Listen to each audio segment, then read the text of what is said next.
President Joe Biden is battling an aggressive form of prostate cancer that has spread to his bones. Tonight, President Trump is making his first on-camera remarks about that diagnosis. I think it's very sad, actually.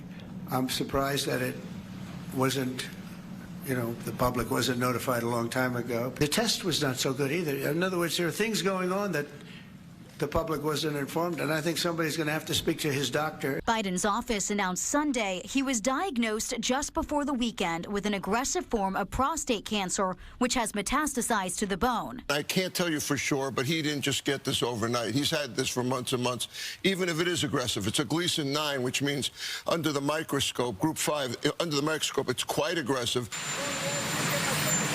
Biden's last official medical exam as president was in February of last year, when his doctor gave him a clean bill of health. Experts say it's uncommon to do the prostate-specific antigen test for men over 70, but the President of the United States is not your average patient. You can miss prostate cancer, but most of the time regular screening picks it up.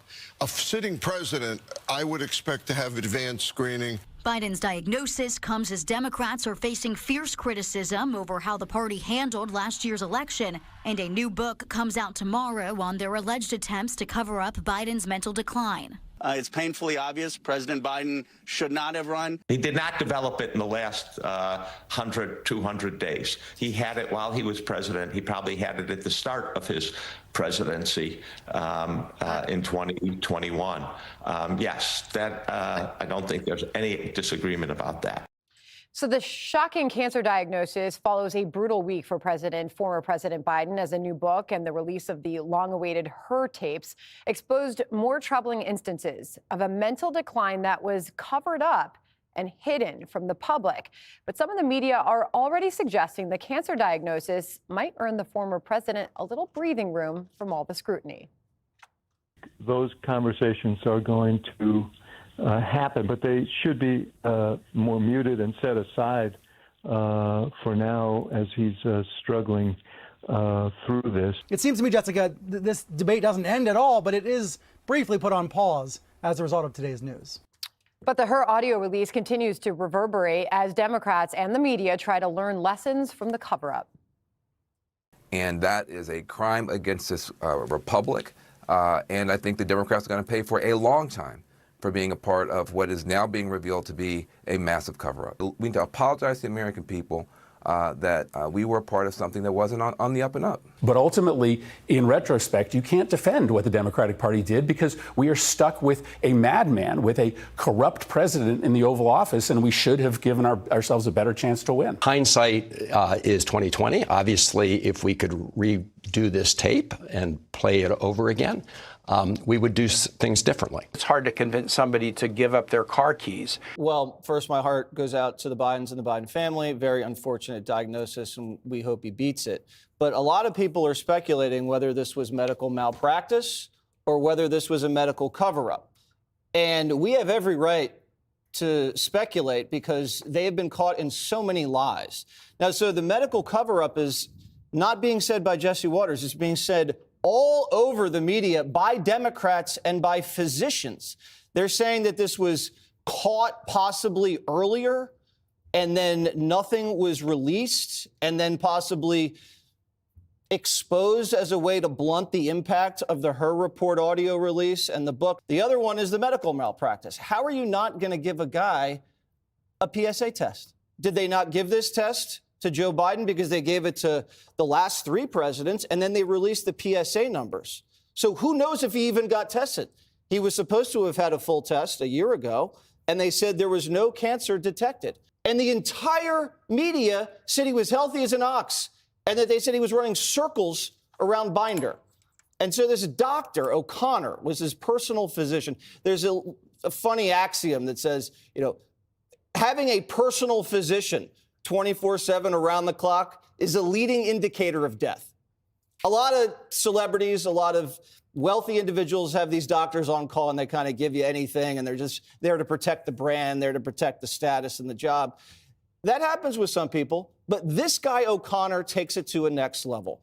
This guy was brought in from Delaware and he was in business with the Biden family. And it was this is his oldest president in American history, probably the sickest sitting president of this century, and he never gave a press conference. In 4 years, O'Connor never came to the press and said, this is what the president is dealing with. Joe Biden would have died in office, and Kamala would have been president, and the doctors and the media would have been like, oops, sorry, we missed it. Wow. Wow. Greg, is it fair for some in the media, including David Axelrod, now to be saying that we should set aside any talk about the cognitive cover-up during his presidency as he battles this cancer? When they say something like that, you have to believe that that's the reason why they're breaking the news now. So you do mute and you do pause. The timing is telling you that this cancer is being used as a tool to deflect from outrage to sympathy. But get this, normal human beings, we can have both. We can feel sad for somebody who has cancer. Like Harold said, we all know people intimately who have cancer, are dying from cancer, and who will die of cancer. So we could feel sad, but that's not going to infringe on the space in my brain that is reserved and dedicated to this cover-up of his incapacitation. So you're not going to get a mute or a pause from me, but nice try. We're talking about, like, how could this happen? The neglect is on purpose. Why did it continue? Because Joe was docile and fragile and offering no resistance to any part of the progressive agenda. Joe's dysfunction may have been caused not by disability, but by debility, meaning he was worn down on purpose, deliberately kept feeble and weak, which made him pliable, like a POW, except the W stands for White House. Joe's dysfunction was not prevented when it could have been because it kept him easily managed. He was always tired.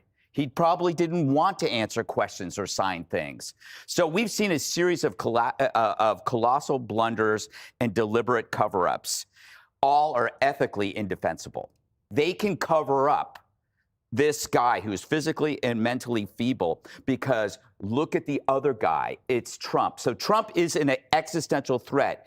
That narrative became justification for every kind of immoral behavior, including allowing violence, the implosion of a border, cover-ups, blatant illegal activity, siding with gangbangers up to now, Hamas sympathizers. You can approve of anything if you sell people the belief, you assign the opinion that Trump is an existential risk. They knew about all this stuff. They covered it up. Well, Katie, Van Jones said that Democrats will pay for covering up Biden's decline for a, quote, long time. Yeah, because this is a total betrayal of the American people. This is about breaking of trust. But they covered up thing after thing after thing. And then when the American people who are part of this Republican Democratic process were allowed to ask questions about the president of the United States who was elected, they were told that they were crazy, that they were mean people for questioning the president's cognitive state, that they weren't empathetic. And now you're seeing that happening again with David Axelrod saying, well, we can't really talk about it anymore. And the implication there is that if you dare to ask questions about the betrayal from the Biden White House, from the Democrats as a whole, then you're just not an empathetic person. You don't understand when people get diagnosed with cancer, when it's really a bigger issue of what's been going on for the last couple of years.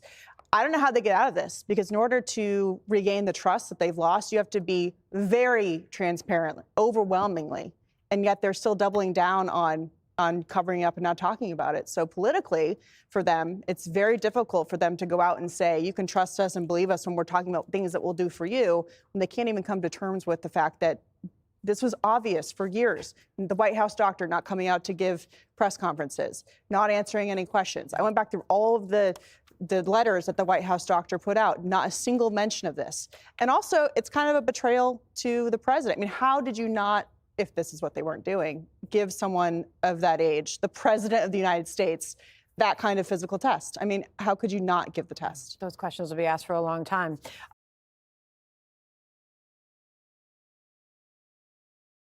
Fierce criticism.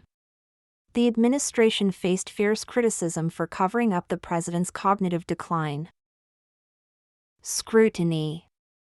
The president's health has been under intense scrutiny for several years. Reverberate. The news of the cover-up continued to reverberate through the political community. Takes it to a next level. The deliberate concealment of the president's condition takes deception to a next level. Deflect. Officials tried to deflect questions about the president's mental state. Infringe. Some argue that hiding the truth about the president's health infringes on the public's right to know. Docile.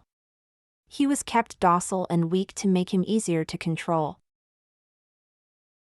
Debility. The president's debility was deliberately ignored by those around him. Dysfunction. His dysfunction was hidden to prevent public concern. Implosion. The implosion of the administration's credibility was accelerated by the cover-up. Blatant. There was blatant misconduct in how the health issues were handled. Colossal blinders. The colossal blinders kept the public from seeing the president's true condition. Feeble. He appeared feeble in public, but the extent was hidden from the media.